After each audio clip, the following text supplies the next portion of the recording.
Between 2008 and 2010, there were nearly 3,000 clothes dryer fires in residential buildings each year. Failure to clean was the leading factor contributing to the ignition of clothes dryer fires in residential buildings. Dust, fiber, and lint and clothing not on a person were by far the leading items first ignited in clothes dryer fires in residential buildings. The damages caused were estimated per year at 5 deaths, 100 injuries, and $35 million in property loss. On this video, I'm going to show you how to prevent this kind of problem. There are several ways to do this. One is an off-the-shelf solution. You can purchase this for about $10 and it's good for about 10 feet. It does not help you if your dryer duct is longer than that.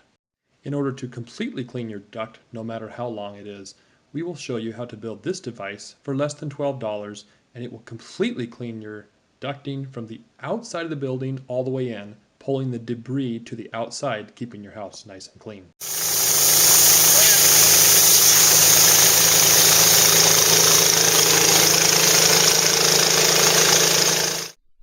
Let's describe in detail the pieces of the device that you will build. Begin with this brass air fitting. It is the standard style called industrial that fits into most common air compressor hoses. From there you go into a plastic barb fitting that will allow us to connect tightly to our vinyl tubing. There are several options on how to do this. One is some steel tie wire, or you could always use hose clamps. We used 3/8 vinyl tubing because it was the right mix of stiffness to be able to push it down the duct and flexibility so that it could go down and around the corners. We found that it would turn about 180 degrees of corners when it was in the duct. You will like to use some Teflon tape probably if you want to keep your high pressure air in the tubing and just coming out the end where it belongs. Speaking of that end, let's put one more of these barbed fittings in. And then get a PVC cap. This is a 1/2 inch cap. We drilled a 1/4 inch hole in it, or actually rather, we drilled a hole to thread for a 1/4 inch threaded fitting.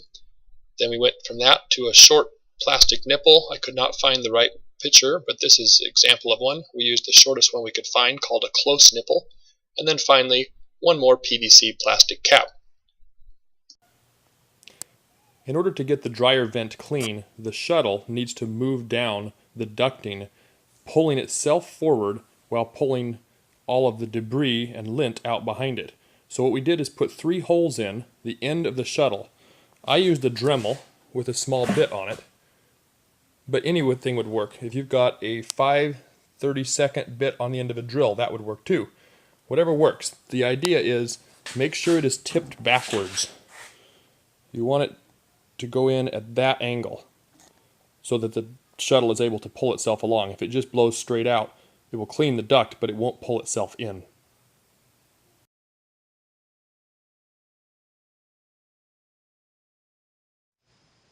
All right, you've seen all the pieces. Now let's put it together and see how it works.